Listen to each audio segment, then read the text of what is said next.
Primeiro que ele não parece ter 80 anos, né? De jeito nenhum. E na sua agenda apertadíssima, nós encontramos hoje um espaço para que ele pudesse passar aqui e a gente pudesse conhecê-lo. Divaldo, bem-vindo. Imagine que você tem 80 anos. Nada.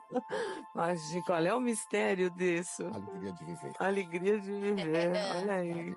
Que bom revê-lo. Muito obrigado. Já o encontrei, você não vai se lembrar, perto de Rio Preto, em Mirassol, Sim, há muitos anos atrás, o Abílio, há muito Abílio amigo seu, Delarco. amigo Delarco, a sua família, você sempre ia lá dar palestras, vinha de Uberaba para isso. É verdade. Eu o escutei bastante naquela época. Obrigado. Muito bem-vindo. Uma lembrancinha nossa, 2 livrinhos.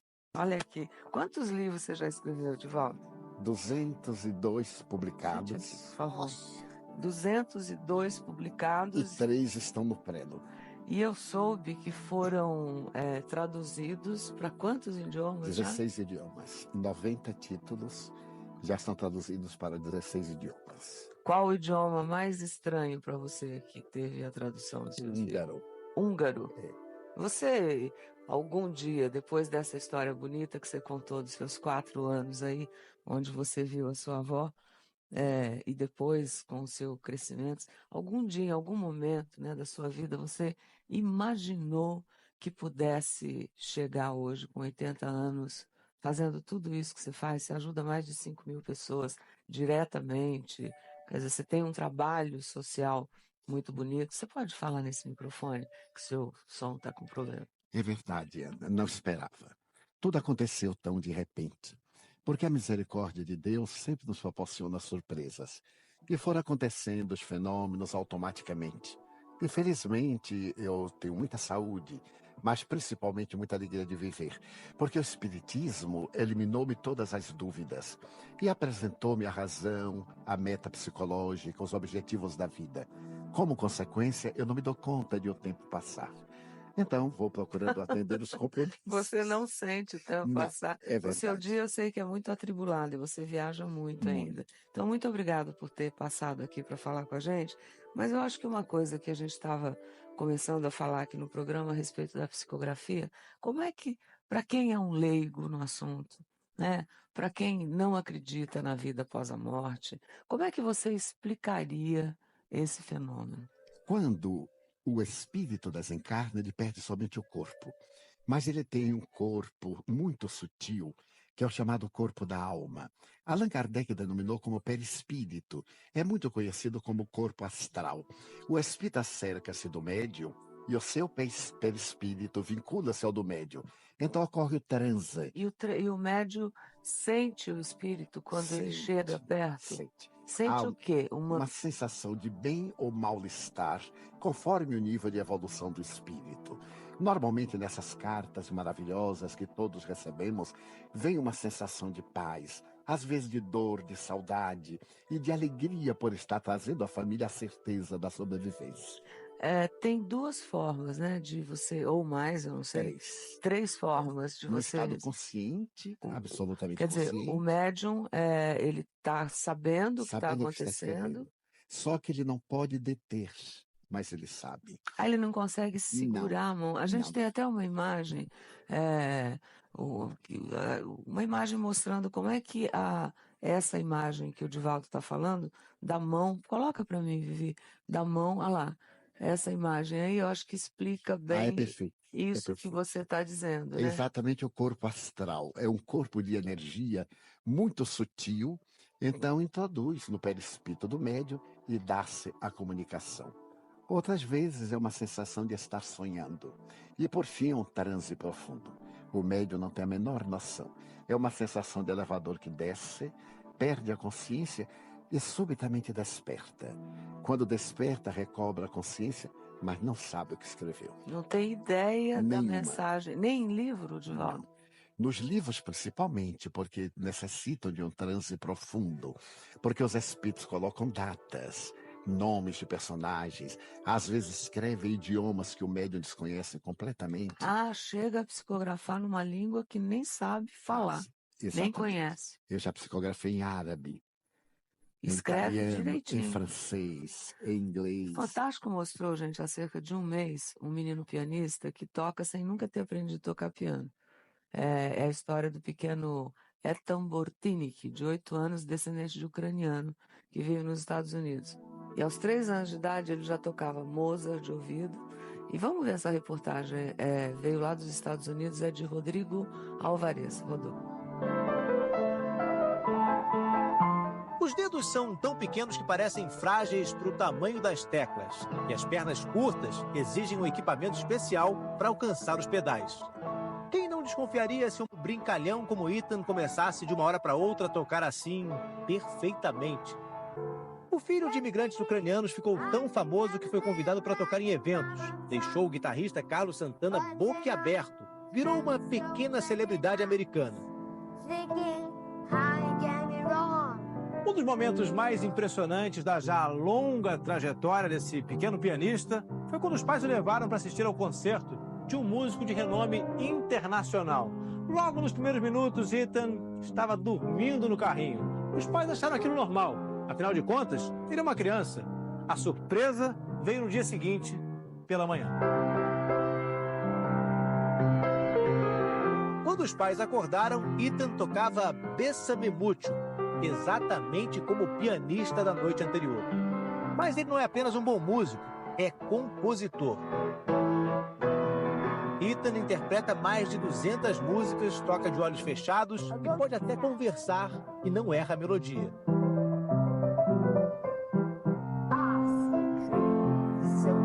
Ethan Bortnik também adora fazer mágica e revelar o truque. Tem fissura pelo orangotango. E quando fomos caminhar pelo condomínio, o pianista revelou que seu grande sonho é trabalhar num zoológico. Ele acha que a melhor profissão do mundo é cuidar dos animais e tocar piano para eles.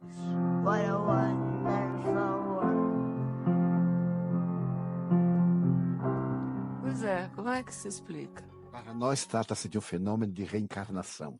No Brasil, nós temos também um desses, hoje já um adulto, Sibelius. Ele começou a tocar sem nunca ter aprendido. Tem uma ligeira deficiência, mas é um pianista exímio, toca de memória. Nesse fenômeno de reencarnação, o espírito retorna e, ao apropriar-se do cérebro, evoca as lembranças. Não apenas na música, mas na matemática, nas ciências em geral. Parece que sabe. Ele sabe, no inconsciente ele sabe.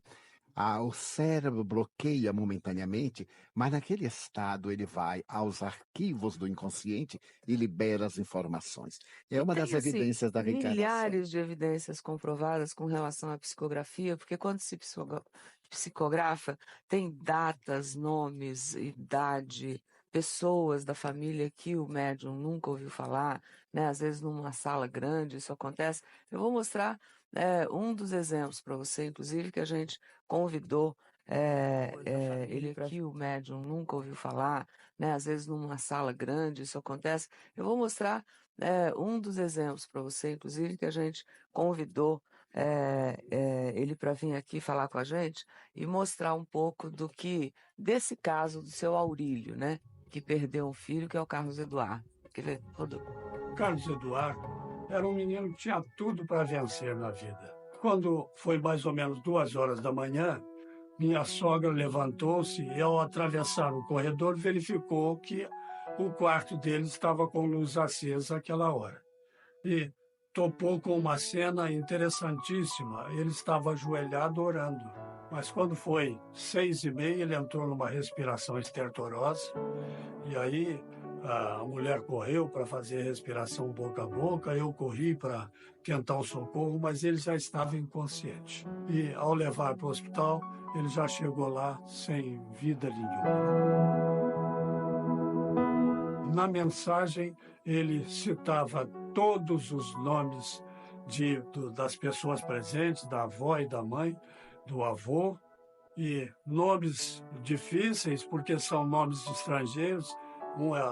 A bisavó era tchecoslovaca, e ele citou isso tudo. E o que é mais importante, dizendo, a minha permanência no mundo era de 14 anos, tantos meses e tantos dias. Nós fomos ver, somamos, estava exatinho o tempo.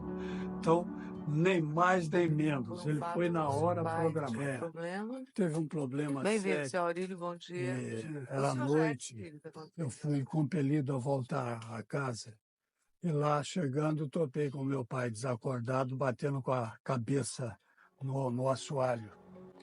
E nessa época eu já trabalhava em hospital, tive acesso, conduzi o pai ao hospital. Ele ficou uma semana inconsciente. E muitos médicos amigos me informaram que não havia característica nenhuma de enfermidade que justificasse aquilo. Nós ficamos assim atônitos, porque temíamos que o evento se efetivasse novamente. Mas então um amigo comum disse: bom, isso aí, se a medicina não sabe o que é, pode ser atuação de espíritos negativos, de criaturas desencarnadas que se dão a ofensa, ao revide. Eu, na ocasião, tinha uma noção de que o espiritismo seria manobrado pelo demônio. Era este o raciocínio que eu tinha. Mas como um amigo informou que talvez a solução só estivesse lá, eu me armei de coragem para ir conversar com o demônio. Falei, eu vou conversar com o demônio para ver se ele livra meu pai dessa situação. Eu era um menino de 17 anos. Mas chegando à reunião espírita, que era um domicílio familiar, eu verifiquei que as coisas não eram como eu estava sendo informado. Não vi o demônio baixando, vi estudo do Evangelho, orações a Nossa Senhora, orações a Jesus e um respeito muito E grande. seu Então, pai aquilo, foi ajudado naquele foi momento. ajudado E naquele teve momento. uma explicação para aquele evento. Teve uma Ele explicação. foi tratado, eu Foi. soube, aí o Aí senhor nunca mais teve nada. começou. Isso E eu, acontece muito, senhor Acontece Divaldo, quer dizer, das normalmente. pessoas não crerem, né? Seja lá a religião que a pessoa tem, que está me escutando agora, quer dizer, acho que tem relatos e relatos como esse do verdade. seu Aurílio. Porque todas as religiões dizem que o espírito é imortal, mas o espiritismo, através da mediunidade, demonstra, oferece os subsídios e as provas da imortalidade da alma, como na carta que ele recebeu, no problema de saúde do seu genitor, que era uma obsessão, em que ele apresentava uma espécie de transtorno epiléptico e era, no entanto, uma incorporação Muitas pessoas mediúnica. são ajudadas dessa Sem forma. dúvida, Eu acho que tem muitas. também o consolo das pessoas que perderam entes queridos, que através da psicografia, que é o que a gente está tratando aqui, recebem notícias, né, de pessoas que já se foram. Uma das atrizes mais respeitadas aqui da Rede Globo, e que eu tenho o maior carinho por ela, hoje, inclusive, ela está numa novela. Eu queria pedir para ela entrar, porque ela conta melhor o caos do que eu. Vem cá, Ana Rosa. Bem-vinda. Bem-vinda, viu? Obrigada por ter vindo. É uma moça aí que já ganhou um prêmio no Guinness Book de tantas novelas que já participou. Que prazer estar aqui de novo, viu, Ana? Divaldo, você já falou com ele? Já nos encontramos. E é uma alegria e uma emoção estar aqui com você Obrigada. e companhias tão queridas. Né? Obrigada, Ana. Sente, por favor. Né? E você, eu sei que é espírita há muitos anos, você teve uma experiência bem dolorida na vida da perda de 2 filhos, que eu acho que é uma coisa que pouca gente sabe, né? Mas eu não imagino o que seja, né? Perder 2 filhos. E foi a partir daí que você buscou ajuda no espiritismo e na psicografia? Ô, Ana, o primeiro foi o meu primogênito. Eu tinha 20 anos quando ele faleceu e eu briguei com Deus. Fiquei naquela, porque comigo, porque o meu filho, uma revolta que eu acho que era natural na época. Natural. No ano seguinte, eu fui trabalhar com o Vanucci e no meio de uma conversa, o Vanucci me disse assim, Ana, você está revoltada. Eu falei, não, eu acho que não, eu sou realista, né? Aconteceu e pronto. Aí o Vanucci disse, eu vou dar um livro para você ler. Eu disse, tá, eu leio, mas eu não acredito que eu vá mudar a minha convicção com isso. E o Vanucci, queridinho, lindo, me deu o Evangelho segundo o Espiritismo. Eu li, entendi de certa forma o porquê do desencarne do meu filho e tal, mas eu não me tornei espírita a partir daí. Eu era jovem, minha vida começou na televisão e outros filhos e tal. Quando foi em 76, aí eu já estava com 6 Quantos filhos. adotados? São Você é 4. doado, tem trigêmeos, né? 3 casal de gêmeos. Gêmeos adotados, é. E aí eu A vida estava dessa fazendo... moça é uma coisa linda, viu? É de emocionar ainda. Aí eu estava fazendo uma novela com o Strasser, era o Profeta na TV Tupi. E a minha vida estava assim muito conturbada. Você imagina, 6 crianças e trabalhando em televisão, teatro, meu marido também é ator. E de um papo com o Strasser, contando de problemas, ele falou assim, Ana, dá uma passadinha lá no centro, leva as crianças para ouvir uma palestra, tomar um passe, uma água fluidificada e tal. Eu fui. E daí, Ana, aí a partir dessa época, assim, dessa ocasião, é que eu comecei a me interessar mesmo, a estudar, a me aprofundar, eu, meu marido, e eu agradeço a Deus por isso. E você recebeu algumas, a gente está falando de psicografia, né? Você recebeu algumas, vamos chamar de provas de que isso é possível. Muitas. Através de que momento, assim, que você viu que a psicografia realmente falava com o seu filho que já tinha aí? Do meu filho eu nunca recebi notícia nenhuma. Não? Não, eu não procurei. Você recebeu algumas, vamos chamar de provas de que isso é possível. Muitas. Através de que momento, assim, que você viu que a psicografia realmente falava com o seu filho que já tinha aí? Do meu filho eu nunca recebi notícia nenhuma. Não? Não, eu não procurei, como eu te disse, não busquei. Quando a Ana Luísa desencarnou em 95, eu tive várias notícias dela. E é por isso que eu te digo que eu agradeço a Deus o fato de já estar frequentando, porque foi mesmo no nosso grupo espírita que eu tive algumas comunicações.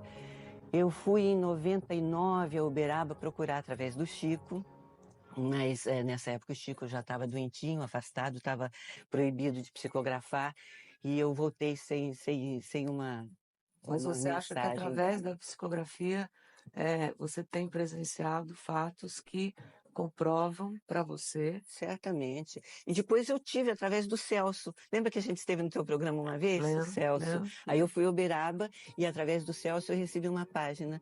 E a coisa mais linda e a mais recente que eu recebi foi através do Divaldo, que eu não esqueço. Essa foi realmente um presente do céu. Foi uma comunicação da sua filha. Foi.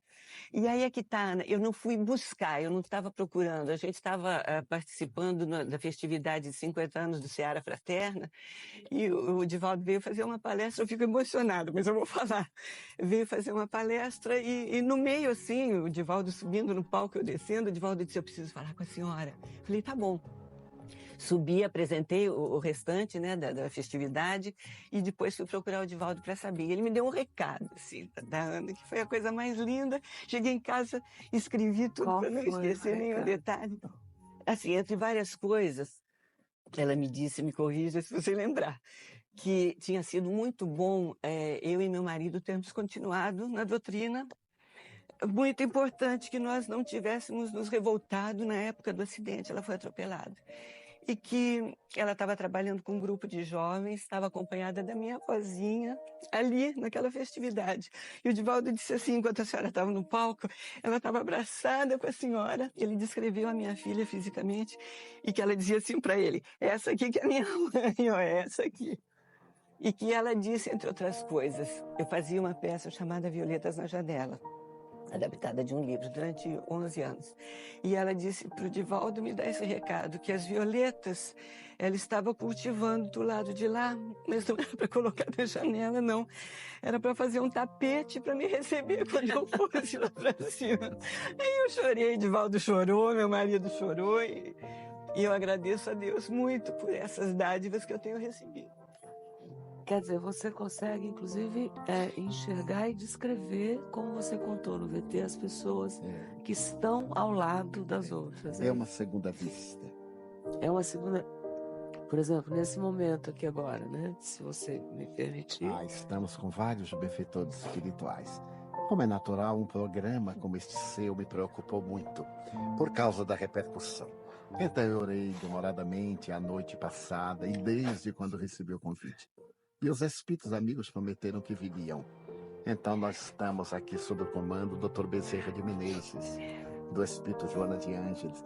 Aliás, o Dr. Bezerra me diz que num período muito difícil de sua vida, ele a amparou muito, ele a socorreu bastante. E que mesmo você estando tão quimioterapêutica, você vinha participar dos programas com alegria, sem que ninguém pudesse penetrar no seu estado íntimo. Então esses espíritos amorosos sempre nos ajudam e estão todos presentes. Eu acho que muitas coisas na vida sozinho a gente não suportaria nunca, né? Que a gente precisa crer, né? Sim. Que a gente precisa acreditar em Deus, né? Precisa acreditar que tem um poder maior, né? E que tem algum grande motivo para a gente estar por esse momento, nesse corpo, passando por aqui, né? E que seja pelo melhor caminho, né? Como tenho certeza, os nossos aqui. E eu acho que esse veículo que eu tenho, a gente está falando de veículo, nada mais é do que a grande oportunidade de trazer pessoas como vocês, né? E as visitas que eu recebo aqui, para exatamente ajudar outras pessoas que estão lá do outro lado, às vezes descrentes, né? Sem dúvida. Às vezes sem caminho, né? À borda de abismos, pensando no suicídio, em depressões, com vários transtornos psicológicos. Então a sua mensagem de alegria salva essas vidas. E a nossa mensagem espírita liberta da ignorância, porque não é uma mensagem ortodoxa. Nós a respeitamos todas as religiões e não religiões. Para nós o importante não é ter uma crença, é ter uma conduta. E nós optamos, às vezes, por um indivíduo sem religião, um bom cidadão, do que um religioso mau cidadão. Inclusive, hoje, para vocês terem uma ideia, nós recebemos aqui pedidos de centenas de pessoas para estar aqui ao lado, né, do professor. E me permita chamar de professor da vida, né? E aí a gente não conseguiu atender a todos os pedidos, nós não montamos a plateia, mas eu estou recebendo uma visita aqui que é o Mauro Laucas e a Rosimeire Laucas com a sua esposa, que eu queria contar ao senhor que nos escreveu quando soube que o senhor estava. Centenas de pessoas fizeram isso, que queriam vir até aqui, mas ele veio representar esse público todo, ele é um promotor público. Eu não tenho aqui todos os dados dele, mas muito bem-vindo, viu? E que também tem histórias de vida e eu queria, em nome dele, dizer que o nosso público está muito honrado de tê-lo aqui, né? Agradecer a Ana, né, por ter vindo contar um pedacinho. Eu acho que através disso a gente consegue tocar o coração das outras pessoas, né? Eu queria agradecer ao senhor também. Eu sei que o senhor tem várias lembranças do Chico Xavier. Tem uma psicografia de 70 páginas. Deixa eu ver. Uma psicografia do Chico de 70 páginas. Só para você ver. É a primeira mensagem que ele deu. É uma psicografia autêntica e é uma mensagem onde o senhor teve lá em Uberaba. Estive. Você conviveu muito com o Chico, né? Querida mamãe, olha, a letra a gente reconhece perfeitamente, né? Nossas preces estão reunidas. Isso foi quando? Isso foi em 81. 81. E aí 11 meses depois do desencarne dele. O seu filho tinha, na época, 14 anos, né? É uma história. Muito obrigada, viu, por ter trazido. Ficamos felizes por você ter chegado até aqui, com sua presença sempre tão especial. Gratidão. E até o próximo vídeo.